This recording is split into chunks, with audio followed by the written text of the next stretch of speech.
ACP Vijay అయితే మాత్రం ఇంకా కావేరీ కేసు విషయంలో ఇంకా చాలా తొందరగా ముందు ఈ కేసుని క్లియర్ చేయాలని చెప్పని అనుకుంటూ ఉంటాడు.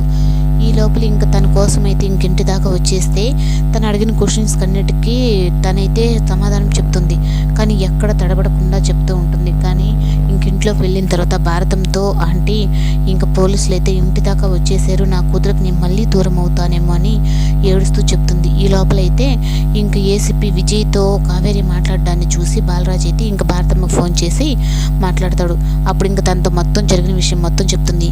మీరు పోలీసులు అని చెప్పి ఎలా అనుకుంటున్నారు, మీరు అజ్ఞాతంలో ఉన్నారు కదా, అలాగా మీరు ఎవరు చూసినా అలాగే అనుకుంటారులే అని చెప్పని బాలరాజ్ అయితే అంటాడు. లేదండి, వాళ్ళు ఒక విజిటింగ్ కార్డు ఇచ్చి దాని మీద పేపర్ ఉండింది, దాని మీద నేను పట్టుకున్న తర్వాత చూశాను, అదొక స్మెల్ వచ్చింది అని చెప్పని బాలరాజ్ చెప్తాడు. అయినా నేను చెప్తున్నాను కదా, మీరు జాగ్రత్తగా ఉండాలి, ఇంకా వాళ్ళు వచ్చి ఏం మిమ్మల్ని అడిగినా నువ్వు కావేరి కాదు అని ముందు మీ మైండ్లో నుంచి తీసేయండి అన్నట్టుగా తనని బాగా మోటివేటేషన్ చేస్తాడు.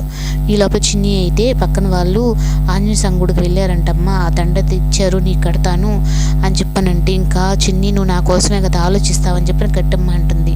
అది కట్టిన తర్వాత దేవుడు మాకు తోడుగా ఉండాలి, ఆ దేవుడే నాకు తోడుగా ఉండాలని చెప్పి అనుకుంటూ ఉంటుంది.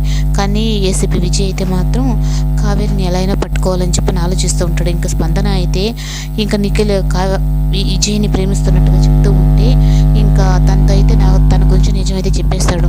నువ్వు నా కోసం స్పందించిన అవసరం లేదు, నాకు ఆల్రెడీ పెళ్ళయింది, నాకు ఒక కూతురు కూడా ఉంది అని చెప్పని అంటాడు. తనైతే ఇంకా ఏసీపీ విజయ్ భార్య అయితే ఎవరో కాదు, నాగవల్లి అనమాట. తను ఏం తెలియనట్టుగా ఇక్కడ ఇంకా ఏసీపీ విజయ్తో తను పొగరుకు ఉండలేక ఇంకా బిడ్డను కూడా వదిలేసి తను చనిపోయిన తర్వాత ఇద్దరు అయితే విడిపోతారు. ఇంకా వచ్చేసి ఇండియాకైతే నాగవల్లి వచ్చేస్తుంది. అప్పుడు ఇంక తన కూతురుని చూసుకొని నిన్ను చూస్తేనే నాకు చిన్నిని చూసినట్టుగా ఉంది, నువ్వు కూడా అంతే ఉండుంటావు కదా కన్నా బుజ్జి అని చెప్పని తను అనుకుంటూ బాధపడుతూ ఉంటాడు. సార్ ఇప్పుడు చాలా టైం అయింది కదా, అలా బయటకు వెళ్ళేసి వద్దాం పదండి సార్ అని చెప్పనంటే ఇంకా తను కూడా అయితే సరే అని చెప్పి అంటాడు. ఈ లోపలైతే ఇంకా దేవ ఆయా సీక్రెట్గా వచ్చిన ఆఫీసర్ ఎవరు కనిపెట్టాలని చెప్పని చాలా తొందరగా మాట్లాడుతూ ఉంటే ఇంకా ఏసీపీ విజయ్కి అయితే తగులుతాడు.